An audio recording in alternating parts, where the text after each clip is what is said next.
ይህንን ስልክ ቁጥር እኮ ደረስኩበት። ከዚህ በፊት የኦሮሚያ ምክትል ፕሬዝዳንት አቶ አወሉ አብዲ ነኝ ብሎ ምክንያቱ ባልታወቀ ሁኔታ ማለት ነው በ24 ሰዓት ውስጥ አጠፋሃለሁ ወይንም ደግሞ ቲክቶክ አካውንትን ዲአክቲቭ አረግልሃለሁ የሚል ዛቻ ዝቶብኝ እንደነበር ለእናንተም አሳውቄያለሁና 24 ሰዓቱ ሲደርስ ሜቢ ረስቶት እንዳይሆን ብዬ 24 ሰዓት ደርሷል እኮ ብዬ እንደሚሰይ ላኩለት። ሚሴይ ስልክለት ግን ስልክ ቁጥሩን አጥፍቶት አካውንቱ አሜሪካን ሀገር እንደወጣ አይነት አድርጎ አስመስሎ እንትን ብሏል። እኔ ግን በዚህ ላቆም ስላልፈለኩ ስልክ ቁጥሩ ላይ የተለያዩ ምርመራዎች ሳደርግበት ነበረ።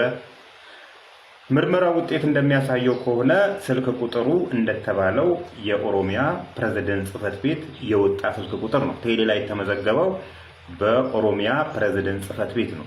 ስልክ ቁጥሩም እንደተባለው የምክትል ፕሬዝዳንቱ የአቶ አወሉ አብዲ ነው። ይሄ ተረጋግጧል። ነገር ግን አቶ አወሉ አብዲ ነው ወይ ይሄንን ጽሁፍ ለኔ ይላከልኝ የሚለው ነገር አጠያቂ ነበርና ይሄንን ምርመራ ማድረግ ነበረብን። አንድ ምሳሌ ጠቅሼ ወደዚህ ሪዛልት ልንገራችሁ። ከዚህ በፊት አንድ ተበድያለሁ የሚል ሌባ ከሶኝ ነበርና ስከሰስ እውነቴን ነው የምላችሁ ደስ ነው ያለኝ።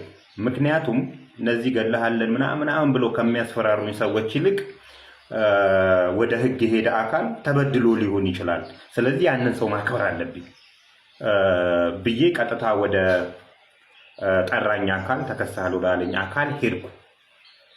ሰውየው የከሰሰኝ አካል የለም ነበር በጊዜው። ከዛን የተከሰስኩበትን ነገሮች አነበብኳቸው። ሳነባቸው የቴክስት ልውውጦች ናቸው። የተከሰስኩት አስፈራርቶኛል በሚል ነው። ለካ ማስፈራራትም እችላለሁ።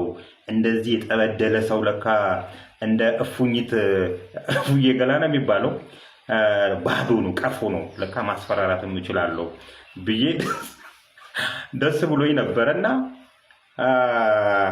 አንድ የሱ ተወካይ ነኝ ተበድያለሁ የሚለው አካል ተወካይ ነኝ የሚል ሰው በቴሌግራም ልውውጥ ነበር በእኔና እሱ መካከል የሚሰይ ልውውጦች ነበሩና እኔ ደግሞ ማስረጃ የሚያዝ ችግር አልነበረብኝም። ስክሪንሾት አድርጌ ይዤው ነበረ። እዛ የተጠራሁበት ቦታ ላይ የቀረበው ማስረጃ መካከል እኔ ያላወራኋቸው ሜሴጆች በመሃል ገብተው ታይቷል። እኔ ደግሞ የያዝኳቸው ሜሴጆች አሉ። በእነሱና በእኔ ያቀረብኩት እንትን መካከል ሰፊ ልዩነት ነበረ። ጠፋ። ከዛ በኋላ አልተመለሰም። 3 ቀን ተመላለስኩ። ተከሳሽ ስለሆንኩ ከሳሽ ማክበር ስላለብኝ 3 ጊዜ ተመላለስኩ። ግን ሊመለስ አልቻለም። ሌባ ነው። ሌባ እኮ የወንዝ ላይ ኩበት ነው። ስለዚህ መንሳፈፍ ክብደት የለውም። ጠፋ። ስለዚህ እኔ በሰላም ወደ ቤቴ ገባሁ። ስለዚህ ምን ያሳየኛል? ይሄ ሪዛልት ምን ያሳየኛል?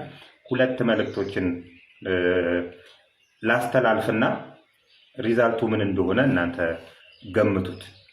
ፍርድ ቤት የምትከሰሱ ሰዎች የሶሻል ሚዲያ ልውውጦች፣ የቃላትም ሆነ የጽሁፍ ልውውጦች እንደ ማስረጃ ከቀረበባችሁ ማስረጃውን ካልያዛችሁት እናንተ ቀጥታ ከብሔራዊ መረጃና ደህንነት የሚያዙ ማስረጃዎች አሉ። በየትኛውም በኢትዮጵያ ኔትወርክ ውስጥ ያሉ ልውውጦች ይያዛሉ። በዚህ አጋጣሚ የምነግራችሁ ስለሚያዙ እሱን እንደ ማስረጃ እንዲቀርብላችሁ አርጉ እንጂ ያ ማስረጃ ሆኖ እናንተን እንዳያስከስስ እና እንዳያስጠይቅ አርጋችሁ ካልሆነ ማለት ነው ኬዙ እንትን ማድረግ በዚህ ሴቭ መሆን ትችላላችሁ። ሁለተኛው ደግሞ ባለስልጣናንን የምትሉ ሰዎች አትልከስከሱ። ስልካችሁን ሶሻል ሚዲያ ያወጣችሁባቸውን ስልካችሁ ቼክ አርጉት። ሜቢ ተጠልፎ ከሆነ ቼክ አርጉት።